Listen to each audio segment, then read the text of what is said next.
Ser Podcast.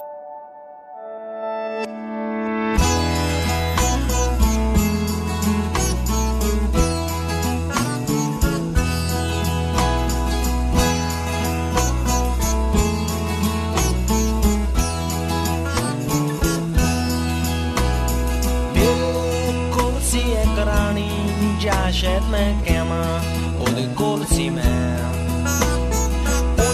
ओदा कमरा दिखा लिया है नी ये अच्छी नॉर्वेजियन लकड़ी ओदे क्या रहना था मैं जा जित भी दिल मर्जी मैं आले वाले दिन क्या कोई उठे को सी नी सी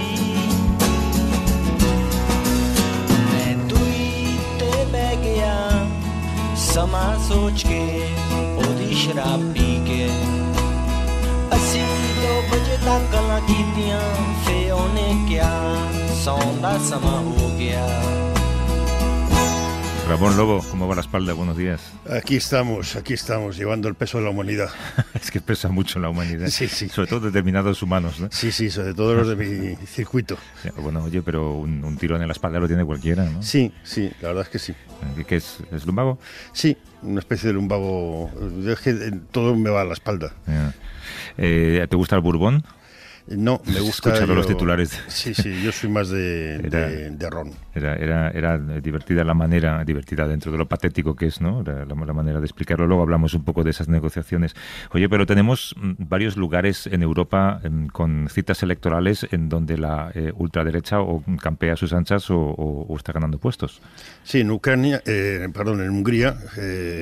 Que es el país menos europeo de todos los que componen la Unión Europea, es el que más está infiltrado por Putin y por la propaganda rusa, celebrar elecciones. Son unas elecciones que, como habéis dicho en el boletín, están capadas. Es decir, son unas elecciones en las que se va a discutir si el partido Fidesz, que es el de Orbán, consigue o no mayoría absoluta. Es un país en el que el 98% de la prensa está influida o en manos y la ley electoral está cambiada, todo está cambiado a favor de él y hay dudas sobre el pufo con el voto electoral.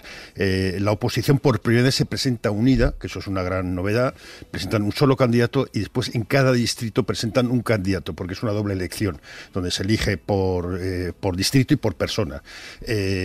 Bueno, aquí lo que se va a discutir en todo caso si consigue o no mayoría absoluta, que pierda es casi imposible. Y luego Francia.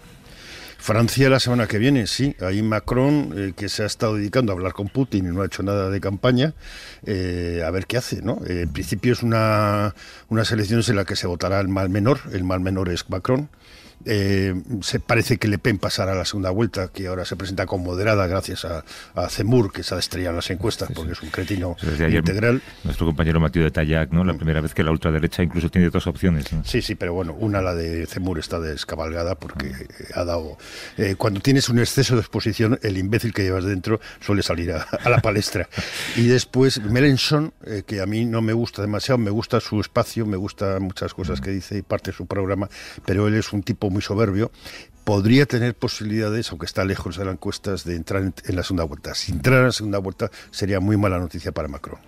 Los socialistas, si llegan al 5%, no recuperan ni siquiera la impresión electoral. No, están muertos. Lo siento por Anne Hidalgo, que es una gran alcaldesa de París. No hemos hablado del Congreso del PP, ¿ni falta que hace? ¿O quieres? Ni falta que hace. Yo creo que parte de la espalda viene de ahí. Venga, empezamos. Stuck here in these waters, so sick to my stomach. Is anybody there? Red lights in the darkness. Everyone's so heartless. Does anybody care? It's so hard to explain with your heart in the cage. Only whisper, but you wanna shout. Cause the second you wait, too much pressure to take. Every part of you wants to cry out. It's hard for girls like us Van a ser muy interesantes las próximas horas en el conflicto de Ucrania, en la guerra de Ucrania, porque este país asegura que Rusia ya ha aceptado sus condiciones para negociar la paz, que puede haber pronto una reunión entre Putin y Zelensky. Es también noticia de esta semana pues esos contactos que ha habido en Turquía. De hecho, esa reunión también sería en Turquía. El cara a cara levantó una gran expectación. Es curioso este tipo de cumbres internacionales, ¿no? Yo supongo que has cubierto alguna, yo he cubierto también alguna en Estados Unidos, en torno a Oriente Próximo. Cómo se mueven las delegaciones, los gestos, la manera que hay de intentar mostrarte superior al contrario. Sí, aquí las negociaciones, yo me creo más el portavoz del Kremlin, que rebaja un poco las esperanzas de acuerdo pronto, rápido. Lo que sí es cierto es que la situación en el terreno no va nada bien para Rusia. Se han retirado de Irpin y de Bucha y se ha descubierto que han dejado no solo miles de muertos, miles de muertos es exageración, decenas de muertos, entre ellos soldados. Ni siquiera se llevan sus propios soldados muertos. La situación militar no va bien y eso favorece las negociaciones. Sí, las últimas reuniones ya con Abramovich de mediador, es muy interesante porque decía el Financial Times que también está intentando salvar su fortuna, porque si sale bien volverá al Chelsea con, en hombros, pero es posible que todavía falte mucho, porque ¿qué es lo que puede negociar Rusia? ¿Qué es lo que puede negociar Zelensky? Zelensky, si cede Crimea, que sería algo que podría aceptar la gente. ¿Qué más puede ceder? Si cede oficialmente, porque de facto está cedida, ¿no? Exacto. Zelensky ha prometido un referéndum. Y después, ¿cuál es la ventana de oportunidad para Putin? Lo que decíamos, creo que la semana pasada comentábamos, que hay un momento en el que tú puedes vender una derrota como una victoria. Creo que este es el momento para Rusia.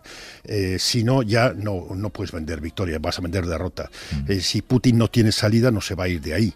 Entonces, sí, esta semana va a ser muy interesante para saber si vamos en serio o no en esta vía. Sí, hay también imágenes de satélite de las últimas horas que demuestran cómo las tropas rusas están abandonando Kiev, se están reagrupando seguramente en la parte norte y en la parte este, lo cual también indica a lo mejor pues un replanteamiento del conflicto. Sí, acuérdate que cuando se decía que los americanos decían que iban a invadir, ellos hicieron una retirada para reírse de los americanos y al día siguiente invadieron. Si no hay que fiarse demasiado de lo que hagan los rusos. Puede ser que hagan un segundo intento, que estén reagrupándose para reabastecerse y pensar otra estrategia, o no, ya lo veremos. Había una cosa que queríamos indagar un poco en ella, que es esa trastienda de los contactos entre Ucrania y Rusia, y ahí surge el nombre de ese país, que es Turquía. Hay también algo que ha sobrevolado la reunión en Estambul, el envenenamiento o la posibilidad de que alguien envenene a alguien. Hombre, Rusia tiene una larga traducción de envenenar a gente. Erdogan no estrechó la mano de sus invitados. A la delegación de Ucrania se le pidió no beber ni comer nada después de la denuncia de un supuesto envenenamiento con agentes químicos. Estamos al habla con Andrés Mourenza, que es periodista del País, autor del libro La democracia es un tranvía, publicado por Península. Nos atiende desde Estambul. ¿Cómo estás, Andrés? Buenos días. Hola, buenos días. ¿Qué tal estáis? Oye, cuéntanos, botellas de agua precintadas, ningún contacto físico entre los asistentes, han trascendido muy pocas imágenes de la reunión, pero parece que todos eran muy conscientes de que porque estaba sentado frente al enemigo, ¿no? Bueno, sí, efectivamente lo que salía de allí es que, o lo que dijeron al menos los ucranianos, es que el ambiente fue frío. Hubo una pequeña broma de un delegado ruso que preguntaba si era vodka la botella de agua, pero parece que no, como se dijo, como pidió el gobierno ucraniano, que no se comiese, se bebiese ni se tocase nada durante las negociaciones. Y como decíais, Erdogan, que era el anfitrión, se quitó la mascarilla, pero no estrechó la mano de los participantes. La cuestión era eso, que la víspera el Wall Street Journal había publicado una noticia según la cual varios negociadores habían sufrido síntomas compatibles con un envenenamiento por agentes químicos. Y esto fue algo que confirmó también el grupo Bellingcat, que había estado al corriente de este tema, pues uno de sus investigadores había sido de los primeros en ser informados por las víctimas, porque le pidieron que comprobase si se trataba efectivamente de un envenenamiento químico. Tenemos que recordar una cosa: el supuesto envenenamiento no se produjo en las reuniones oficiales entre los equipos negociadores, estas que se celebraron en Brest, en Bielorrusia, sino en una reunión en territorio ucraniano dentro de una vía paralela de las negociaciones que está explorando el oligarca y expropietario del Chelsea, Roman Abramovich, que lo mencionabais al principio, que también estuvo luego en Estambul. Este oligarca ruso ha propuesto a Putin, o propuso desde el inicio de la guerra, una vía alternativa de negociaciones y y ha estado viajando entre Londres, Moscú, Kiev, Polonia, Estambul y Tel Aviv. Obviamente no es una cuestión de bondad ni de que sea un genio de la diplomacia, sino que lo que pretende es que la guerra termine y se levanten las sanciones contra él, que le están haciendo mucho daño. Otra de estas patas de la vía paralela de negociaciones, y uno de los que sabemos que sufrió síntomas de envenenamiento, es Rustem Umerov, un diputado ucraniano de origen tártaro que tiene buenos contactos en Turquía y que está explorando con gente del gobierno turco propuestas para hacer a Rusia, y que se han visto reflejadas en las últimas negociaciones. Y la otra persona envenenada sí que es uno de los miembros fijos del equipo de negociación ucraniano, aunque no supimos el nombre. El día 3 de marzo, que es cuando se reunieron en el territorio ucraniano, al cabo de 2 horas de terminar la reunión, en la que solo se habían consumido chocolatinas y agua, se empezaron a sentir mal, y Abramovich de hecho perdió la visión durante varias horas. Los demás se les inflamaron los ojos, se les escamó la piel, y al día siguiente, cuando los examinaron un experto en toxicología, un médico y un experto en armas químicas, se concluyó que efectivamente habían sido envenenados con una toxina, pero en una cantidad que no representaba un peligro mortal. Así que siguieron con el viaje, se desplazaron a Estambul, donde tenían previsto más contactos, y aquí es donde recibieron atención en una clínica. Yo creo que, Ramón, lección aprendida: si te vas a reunir con negociadores rusos, llévate el bocadillo de casa. Sí, llévate el vodka puesto. No, pero y también es bueno, hay una cosa curiosa de los que se reunieron. Uno bebió alcohol, no bebió agua, y no sufrió ningún envenenamiento. Claro, sí. No hagamos aquí apología del una buena publicidad. No, pero es interesante el papel de Turquía, porque claro, recordemos que son imperios del siglo XIX, el ruso, el otomano, que estuvieron en conflicto, Crimea, Turquía tiene algo que decir, es una potencia y tiene algo que decir en algunas repúblicas exsoviéticas, de ahí el peso de Erdogan, que está tratando de jugar un papel importante. Sí, efectivamente, desde que se produjese la invasión, incluso antes, Erdogan estaba intentando mediar y había ofrecido Estambul, lo sigue ofreciendo, ¿no? Como sede de un encuentro entre Zelensky y Putin, y con ambos está conversando continuamente. También el ministro de Exteriores, Çavuşoğlu, se mantiene en contacto con sus homólogos ruso y ucraniano. No es solo que esa capacidad de influencia, ¿no? Esa digamos, herencia, ¿no? imperial, sino es que además Turquía está en una posición tremendamente incómoda con esta guerra, porque tiene relaciones muy buenas con ambos países. Está vendiendo drones a Ucrania, estos drones Bayraktar, que están haciendo mucho daño a Rusia. Incluso antes de la guerra, apenas 3 semanas antes, Erdogan con Zelensky había firmado un acuerdo estratégico con varios puntos, uno de los cuales era producir conjuntamente parte de estos drones en Ucrania. Y es que incluso algunos modelos de drones turcos y un nuevo modelo de helicóptero turco usan motores ucranianos que se producen en una fábrica en Zaporilla, que ahora mismo pues debe estar probablemente hecha polvo, ¿no? Pero al mismo tiempo también Turquía, que es miembro de la OTAN, ha adquirido un sistema de defensa antimisiles ruso, el S-400, que es algo que le ha enfrentado con el resto de socios de la OTAN, y una empresa rusa está construyendo la primera central nuclear turca, además de ser Rusia el principal suministrador de gas y de petróleo para Turquía, y son los principales, ambos, Ucrania y Rusia son uno de los principales orígenes del turismo, ¿no? en Turquía. Es decir, que Turquía con esta guerra tiene que perder mucho, y sí. Una sola cifra: la lira turca se ha devaluado más que el rublo ruso desde que se empezó la invasión. Este tipo de grandes cumbres, Andrés, se dice que se ganan o se pierden casi con la escenificación, ¿no? Cuando de repente llega la delegación y la delegación de un país ocupa 10 veces más que la del otro país. Yo no sé, incluso si hay una gran cumbre a nivel presidencial, ¿dónde es? ¿En un hotel? ¿Cómo se comportan? ¿Cuántos van? Bueno, habéis visto las delegaciones de los negociadores en Bielorrusia, eran bastante pequeñitas, ¿no? En torno a 5 personas por cada lado. En este caso fueron más amplias, pero tampoco son excesivamente amplias. De hecho, la reunión no se celebró, o sea, se celebró en unas dependencias contiguas al Palacio de Dolmabahce, que era un antiguo palacio otomano que actualmente es de visita turística, pero en unas dependencias contiguas hay una sala, unas instalaciones, digamos, que son la oficina de trabajo del presidente cuando está en Estambul. No es nada majestuoso, es bastante utilitario, y ahí se reunieron, ¿no? claro que si tenemos una visita presidencial, una cumbre presidencial entre Zelensky y Putin, Erdogan buscará algo más majestuoso, ¿no? Para, digamos, para hacer efecto, ¿no? de su hecho de anfitrión, ¿no? De su mediación. De la escenografía.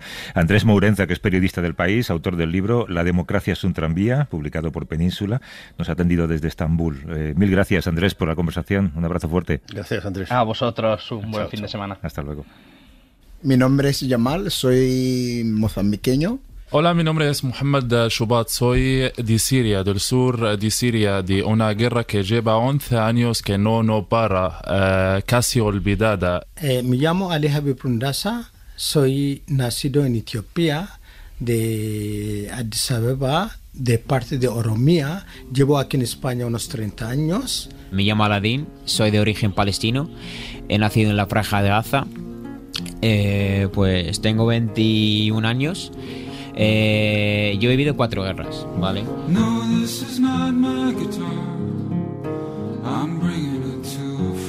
Fíjate, antes de empezar esa guerra que se hablando ahora mismo de Ucrania, ¿cuántos niños mueren cada día en Siria?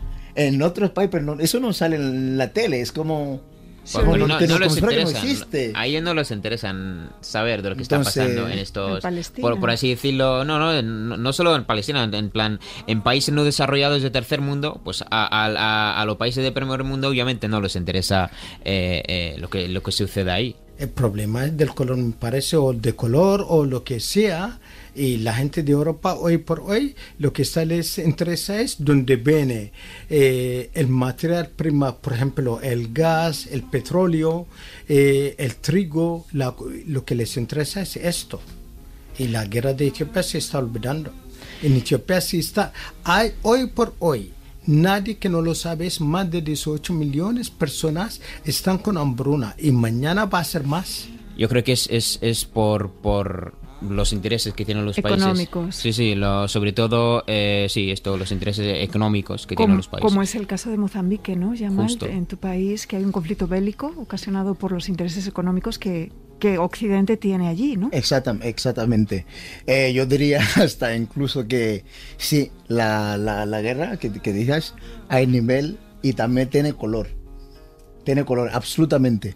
Porque como lo ves, independientemente de país que tenga conflicto, en general sea ¿no? en Unión Europea o el mundo en sí, este país, pues claro, si no tiene más interés o no tiene más cosas que nos interesa, pues ¿por qué vamos a ponernos ahí si no nos interesa nada? Entonces que se mueran. Lo que está pasando ahora en Ucrania, hay gente muerta también al mismo tiempo, no tan lejos, también ahí en Siria sigue la gente muriendo también de la frío, de bomba, sigue la guerra, no ha parado la guerra, hay que contar esto tanto como esto. Eso va a existir hasta la muerte, totalmente. Por eso yo digo, los conflictos y todo, incluso en un mundo donde no hay guerra, siempre va a existir cosas de separación. En plan, tú eres de Siria, tú eres de Mozambique. ¿Me entiendes? Tú eres negro, yo soy blanca. Eso. Bueno, eso va a existir, totalmente. Y lo notas, los dientes de serpiente. E incluso en el tratamiento informativo. Claro, hombre, totalmente. Claro, viene como ha dicho Aladín, que el papel de los medios de comunicación, porque recuerdan a estos países el conflicto solo una vez al año, como el aniversario de Siria. Recuerdan 1 o 2 días y luego ya todo olvidado. A respecto a los medios de comunicación, a una parte que tienen culpa, porque creo que se dedican lo que vende más y el resto lo que exactamente es decir lo que vende más, porque la guerra de Ucrania vende más, y si hay una guerra en Palestina o en Siria o en Mozambique, pues eso no me interesa. Es que no pasa, no hablan, se caen casas, se atacan, se lanzan bombardeos, todo hay eso. Guerras civiles, es difícil. Se habla lo que se vende.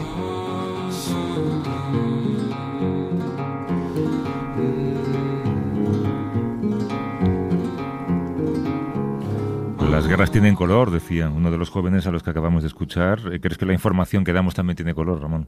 Sí, obviamente hay un racismo de fondo. En el caso de Ucrania, son blancos, cristianos, y tienen los ojos claros como los que tenemos ojos claros. Pero también hay que decir que cotiza más la información donde nosotros tenemos intereses, nosotros Occidente me refiero, y menos otras. Siria estuvo muy en el candelero de la información durante muchos años, ahora ha desaparecido. Palestina ha estado siempre desaparecida, como decía el etíope. No se habla de Etiopía, no se habla de Yemen, no se habla ni siquiera de los muertos del Mediterráneo. Beatriz Nogal charlaba con Yomal, que es mozambiqueño, Aladín, palestino, Ali, etíope, y Mohamed, que es sirio. Son 4 jóvenes procedentes de países que sufren conflictos bélicos desde hace tiempo.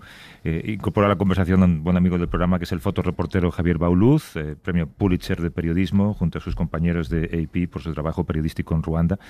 Nos atiende desde Burgos. ¿Cómo estás, Javier? Buenos días. ¿Qué tal? Buenos días. Buenos días.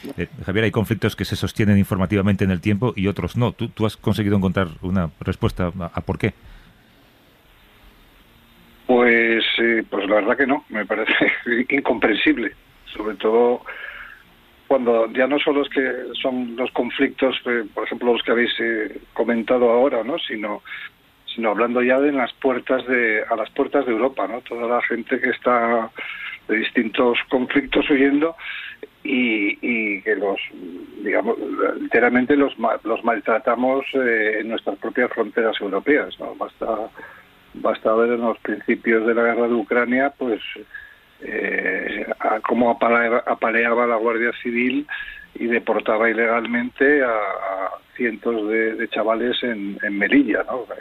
Esas imágenes que tampoco dejan grabar, pero que en ese caso se pudieron ver, ¿no? Pero bueno, pues también en Ceuta, en mayo, cuando pasaron miles de personas y descaradamente fueron deportadas incluso por militares con órdenes, supongo que del ministro del Interior, que me parece que estaba la Guardia Civil al mando, ¿no? Y luego, pues, yo qué sé, ahora mismo, pues en la frontera de Bosnia con Croacia es otro lugar de deportaciones ilegales, de palizas, de todo. En Polonia con Bielorrusia ahora han entrado, no sé ya cuántos son, cientos de miles de refugiados ucranianos a Polonia, pero por la frontera bielorrusa hace no tanto estaban intentando pasar mucha gente, pues sirios y de otros lugares que llevan años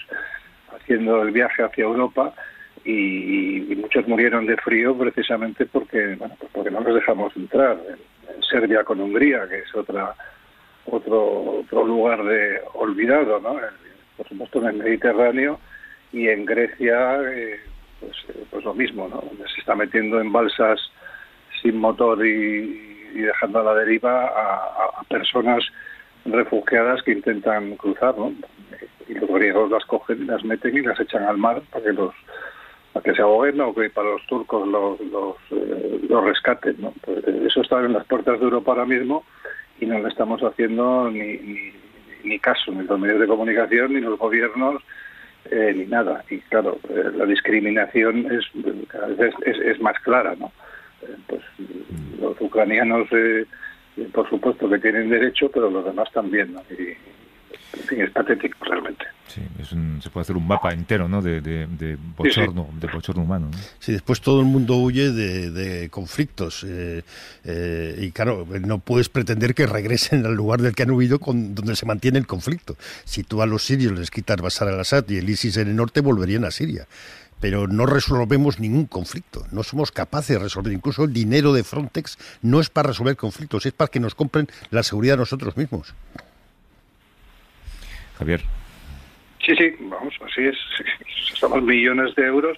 Bueno, por fin ahora, hace un par de días, Alemania va a dejar de financiar el entrenamiento de los piratas libios armados por Europa y disfrazados de guardacostas que están secuestrando a gente que está en el mar y luego llevándolos otra vez a Siria, que es, bueno, ya a Libia, perdón, que es lugar pues de esclavismo, de tortura, etcétera, etcétera. Y eso lo estamos financiando los europeos, ¿no? A ver si alguien empieza a darse cuenta que todo eso no tiene ningún sentido, sobre todo comparándolo con la de Ucrania, claro. Javier Bauluz, que es fotoreportero, nuestro premio Pulitzer, por su trabajo en Ruanda. Gracias por la conversación, Javier. Un abrazo. Gracias, Javier. Muchas gracias. Abrazo. Hasta luego.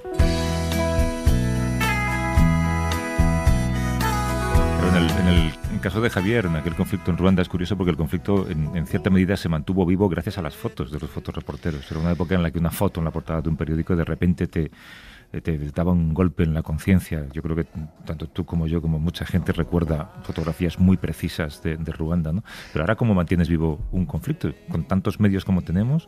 Sí, la gente se asusta. Ayer discutió con una mujer en Twitter porque había retituado una de las fotos de Bucha y de Irpin, de las matanzas a los civiles muertos. No se le ve la cara a nadie.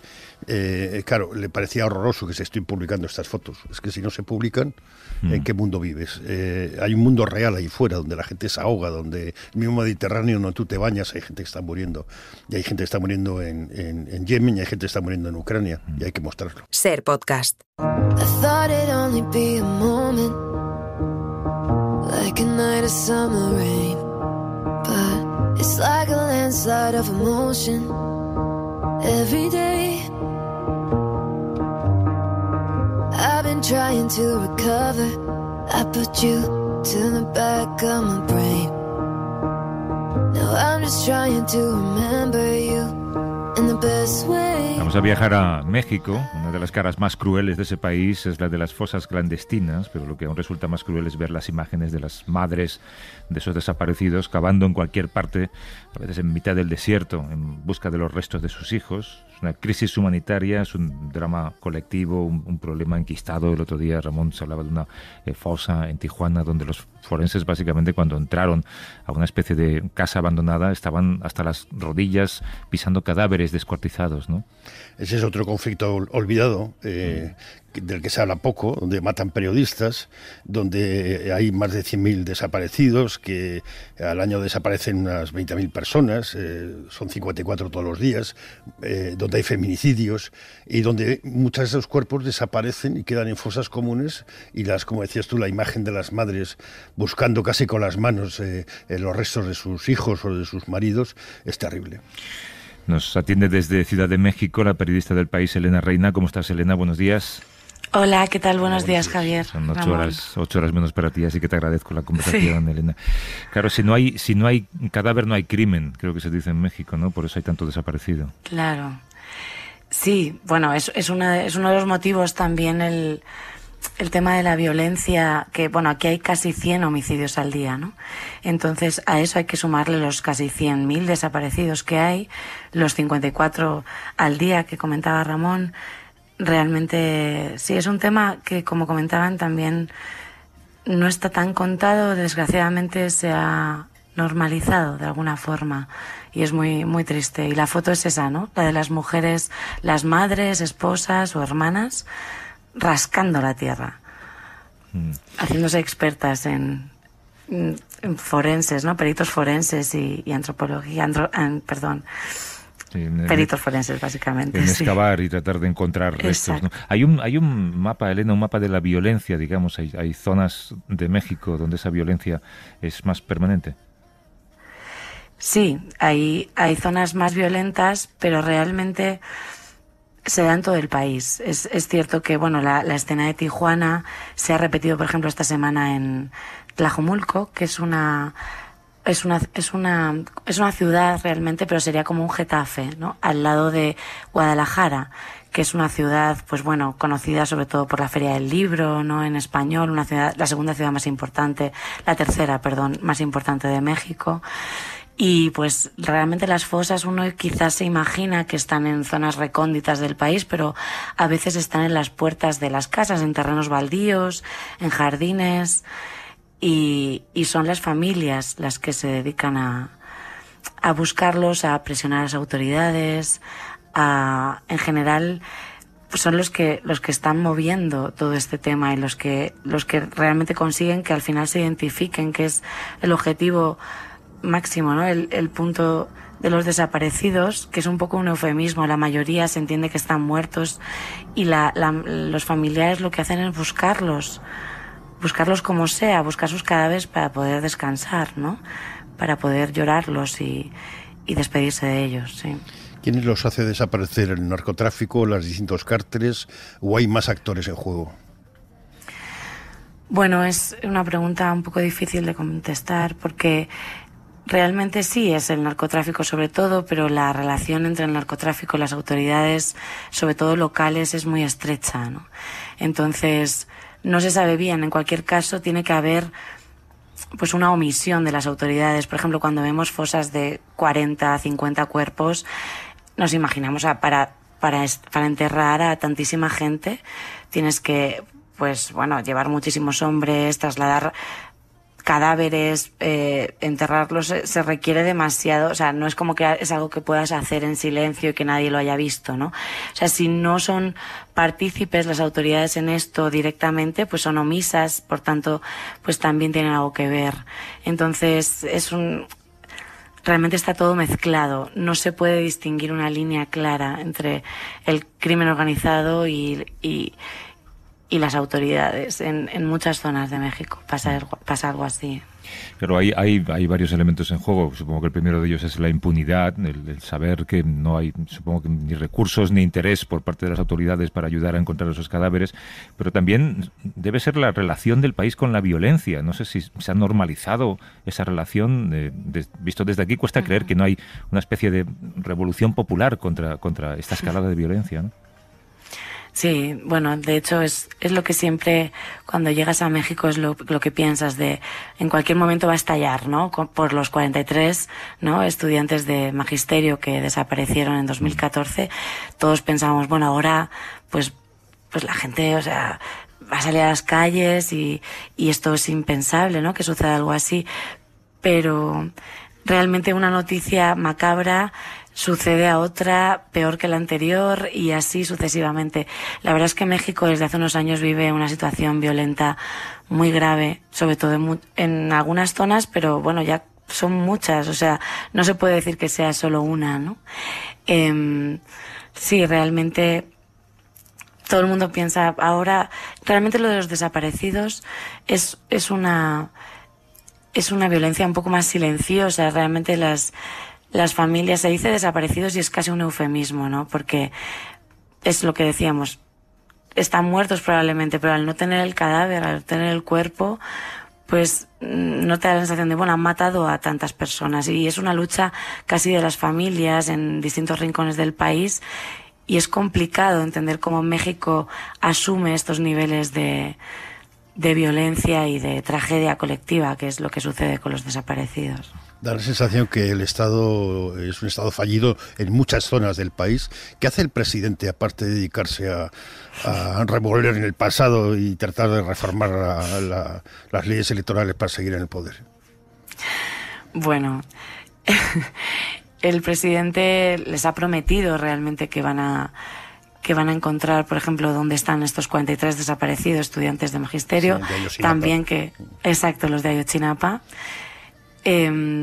Realmente hay una Comisión Nacional de Búsqueda encargada de buscar a estos casi 100.000 desaparecidos que hay en todo el país, pero la situación es que incluso tienen casi 40.000 cadáveres que todavía no han sido identificados. El problema ahora mismo en México es obviamente la violencia, pero también es un tema burocrático de cómo hay una crisis forense realmente que si tu desaparecido, pues no sé, un familiar lo secuestran y lo tiran en un estado aledaño, ¿no? O sea, al lado, realmente es muy difícil que ese estado y el tuyo, o sea, no hay una base de datos de ADN nacional para poder identificar, no hay una voluntad federal, que en este caso le correspondería al presidente de la República, para poner fin o por lo menos identificar, ya no solo poner fin a la violencia, sino quizá, pues, paliar el daño, ¿no? Y el dolor de todas estas familias y que puedan llorar a sus desaparecidos. El presidente les ha prometido eso, pero de momento pues bueno, también se maneja con un tema de austeridad republicana, han recortado los fondos, han recortado el presupuesto, y la realidad es que los que están presionando en esto y los que salen a buscar a sus desaparecidos son las familias, con palas, con picos, o sea, como saldría cualquier madre, hija o esposa desesperada, ¿no? Esa es la realidad. Un sistema que parece que está diseñado para que el sistema no funcione, porque se ha creado, creo, se quiere crear un Centro Nacional de Identificación Humana, pero ni siquiera hay dinero para financiarlo, con lo cual supongo que esta va a ser una historia que va a tardar mucho en avanzar. Elena Reina, que es periodista del País, nos ha atendido desde Ciudad de México en directo. Te lo agradezco mucho, Elena. Un abrazo fuerte y buenas noches. Muchas gracias a vosotros. Muchas gracias. Un abrazo. Hasta luego.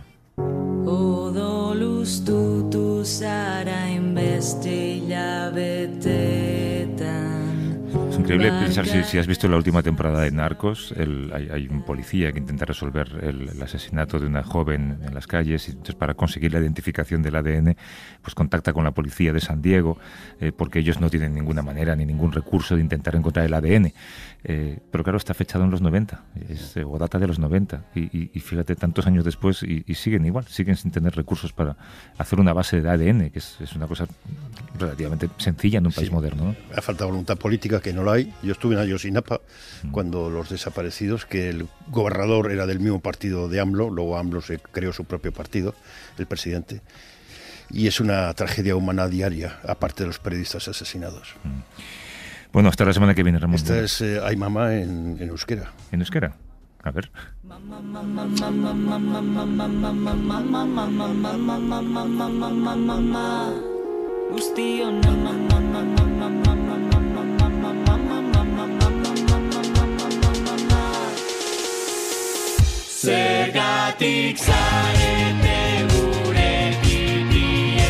¿Algo que añadir o lo dejamos ahí? No, me parece que el euskera es un idioma precioso, sobre todo cantado.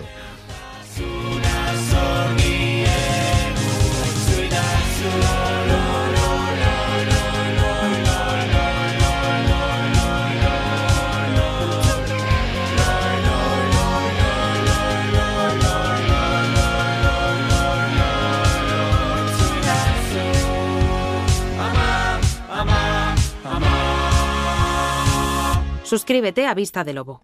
Todos los episodios y contenidos adicionales en la app de Cadena SER y en nuestros canales de Apple Podcast, Spotify, iVoox, Google Podcast y YouTube. Escúchanos en directo en la SER los domingos a las 8 de la mañana. Cadena SER. La radio.